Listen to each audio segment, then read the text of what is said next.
ഒട്ടേറെ പുതുമകളുമായി വെബ്കോ roofing Ishan light season 4-ന്റെ ഒരു പുതിയ എപ്പിസോഡ് നമ്മൾ ഇവിടെ തുടങ്ങുകയാണ്. എല്ലാ മാന്യപ്രേക്ഷകർക്കും ഒരിക്കൽ കൂടി സ്വാഗതം.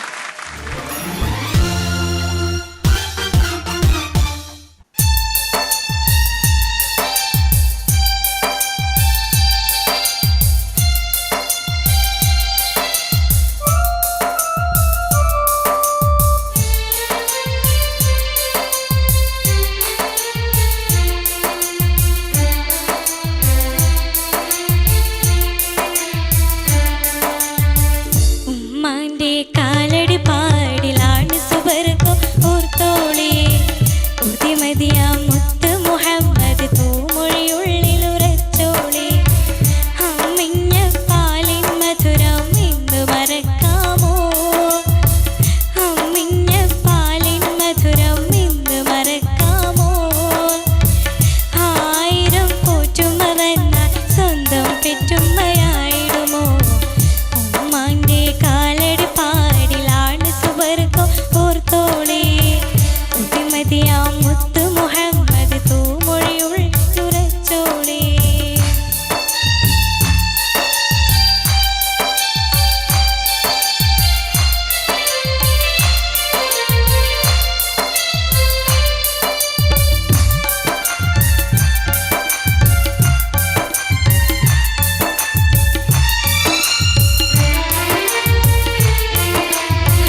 തഹാനിയ സിത്താരക്കുട്ടി, നന്നായി പാടാൻ പറ്റിയോ?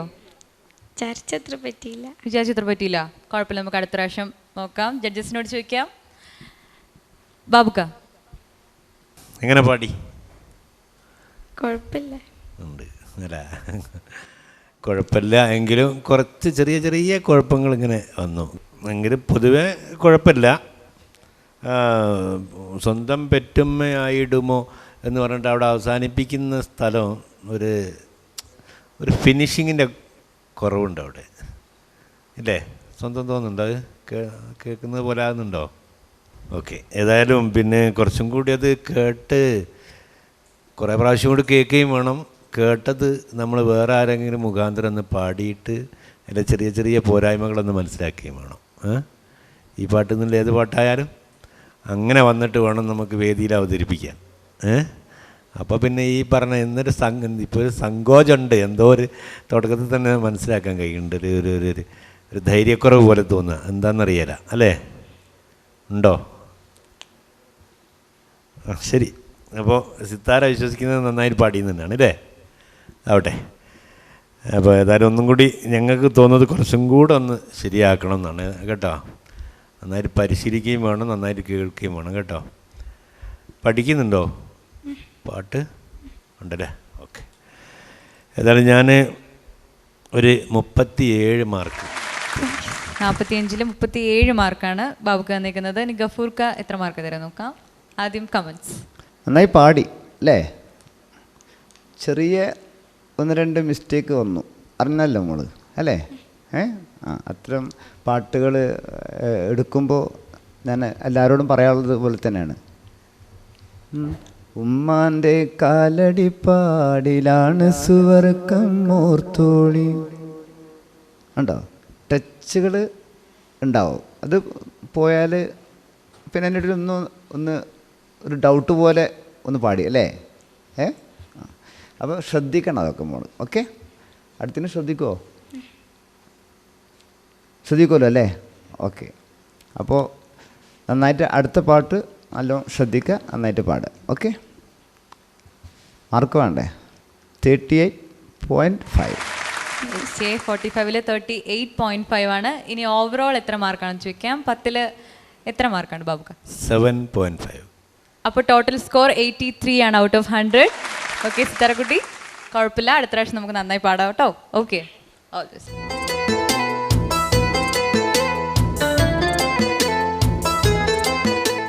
ഇന്നത്തെ എപ്പിസോഡിലെ അവസാനത്തെ കണ്ടസ്റ്റൻ്റായ അഞ്ജു ദേവസിയെ നമുക്ക് വേദിയിലേക്ക് ക്ഷണിക്കാം. Anju Devasia, please come on the stage.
ചൊല്ലാനീത്തപ്പഴം ഋസുവിയായി ഭരിച്ചതും എല്ലാം പറഞ്ഞു തന്ന മന്ദമാരുതൻ മക്കയിൽ നിന്നു വന്ന മന്ദമാരുതൻ മക്കയിൽ നിന്നു വന്ന മന്ദമാരുതൻ വരതകുന്നിറങ്ങി മണിമുകിൽ പടവിറങ്ങി മക്കയിൽ നിന്നു വന്ന മന്ദമാരുതൻ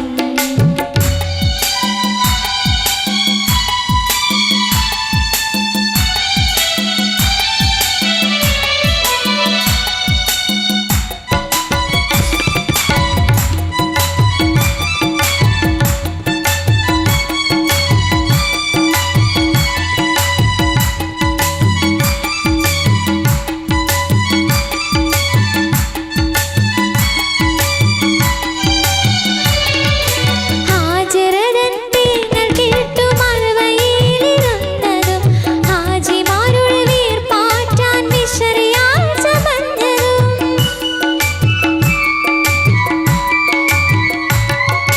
ഹാജരതൻ തേങ്ങൾ കേട്ടു മറുവയിലിരുന്നതും ഹാജിമാരുടെ വീർപ്പാറ്റാൻ മിശറിയാൽ ചമഞ്ഞതും ഹാത്തിമുന്നബി ഹിജ്റ പോയ പാതയിലലഞ്ഞതും ഹാത്തിമുന്നബി ഹിജ്റ പോയ പാതയിലലഞ്ഞതും 10 മാസക്കാലം കൊണ്ട് 10 ഘട്ടം തീർത്തതും എല്ലാം പറഞ്ഞു തന്നു മന്ദമാരുതൻ മക്കയിൽ നിന്നു വന്ന മന്ദമാരുതൻ മക്കയിൽ നിന്നു വന്ന മന്ദമാരുതൻ ഭരതകുന്നിറങ്ങി മണിമുകിൽ പടവിറങ്ങി മക്കയിൽ നിന്നു വന്ന മന്ദമാരുതൻ ആരക്ക കൊണ്ടുവന്നു സംസം പകർന്നു തന്നു ആരക്ക കൊണ്ടുവന്നു സംസം പകർന്നു തന്നു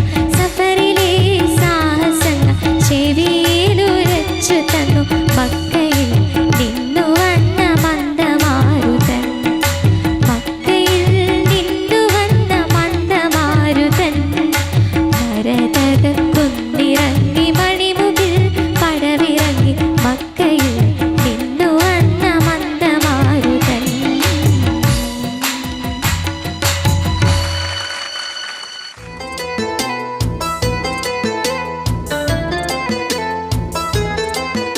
നന്നായി പ്രാക്ടീസ് ചെയ്തായിരുന്നോ പാടാൻ വരുന്നതിന് മുമ്പ്? പ്രാക്ടീസ് ചെയ്തായിരുന്നു. ആണോ? നമുക്ക് നോക്കാം. ഏതായാലും ജഡ്ജസിനോട് ചോദിക്കാം. കമൻസ്. ഗഫൂർക്ക, ഒരു നല്ലൊരു രസമുള്ളൊരു മെലഡിയാണത് അല്ലേ? ലാലി ലിലി ലാല ലാലി ലാലി ലാലി ലാ. അനുപല്ലവി തുടങ്ങുന്ന മുമ്പ് അതുപോലെ പല്ലവി കഴിഞ്ഞ ശേഷമല്ല. അവിടെ ഒന്നുകൊണ്ട് പാടുമോ?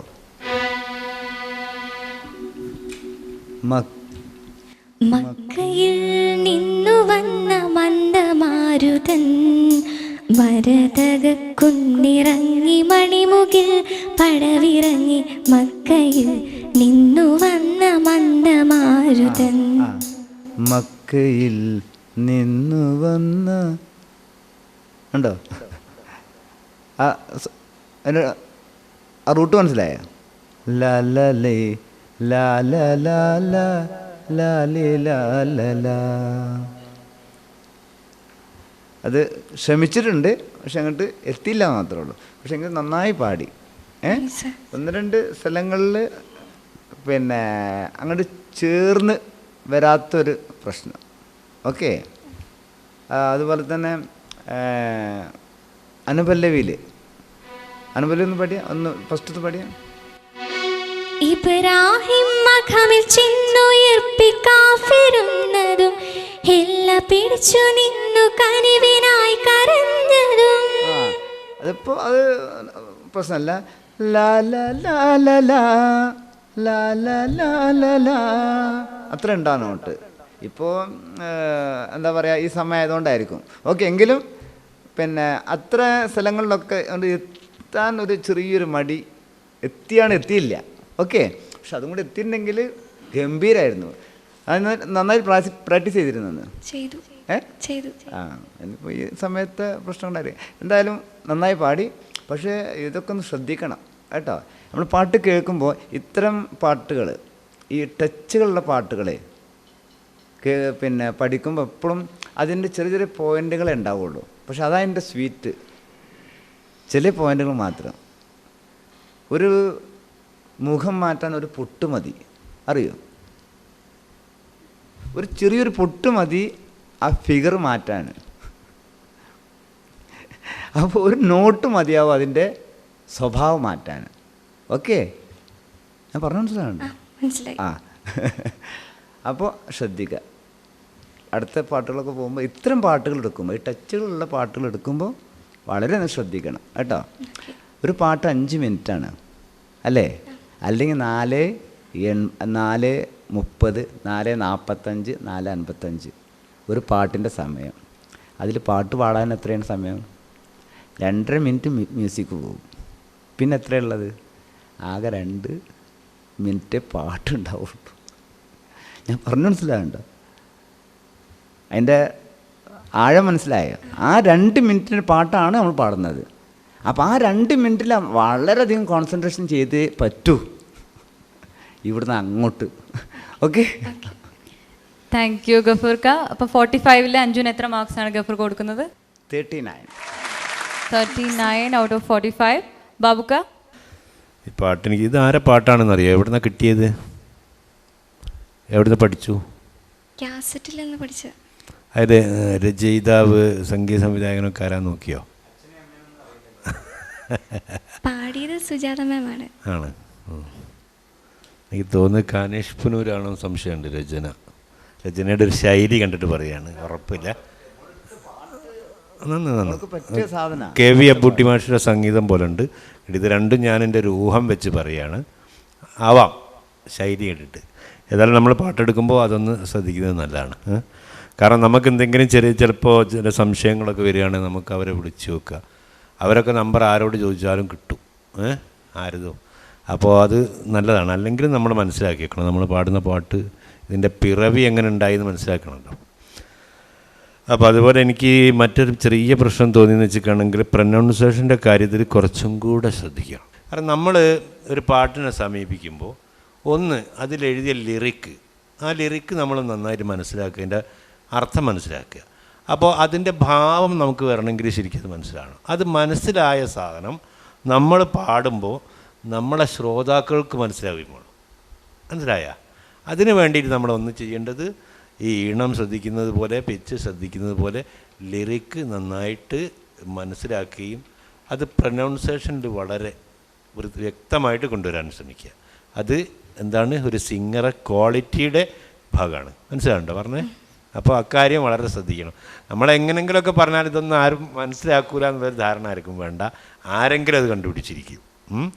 നമ്മളിപ്പോൾ ജഡ്ജ്മെൻറ്റിലും ചിലപ്പോൾ നമ്മൾ കണ്ടില്ല എന്ന് വരും, എന്നാലും ആരെങ്കിലും കണ്ടുപിടിക്കും. അപ്പോൾ എന്ത് ചെയ്യുക, നമ്മളെ ക്വാളിറ്റിയെ ബാധിക്കും. കാര്യം പ്രത്യേകം ശ്രദ്ധിക്കണം കേട്ടോ. താങ്ക് യു ബാബുക്ക. അപ്പം മാർക്ക് വേണോ? പറഞ്ഞ സ്ഥിതിക്ക് മാർക്ക് വേണോ? കുറച്ച് ഉപദേശങ്ങളൊക്കെ തന്നില്ലേ പോരെ? ഒരു 38 ഔട്ട് ഓഫ് 45. ഇനി 10-ൽ ഓവറോൾ പെർഫോമൻസിന് എത്ര മാർക്സ് ആണ്? 7.5. അപ്പോൾ അഞ്ജുവിന് ഇന്ന് ഓവറോൾ കിട്ടിയിരിക്കുന്നത് 84.5 100-ൽ. ഓക്കെ,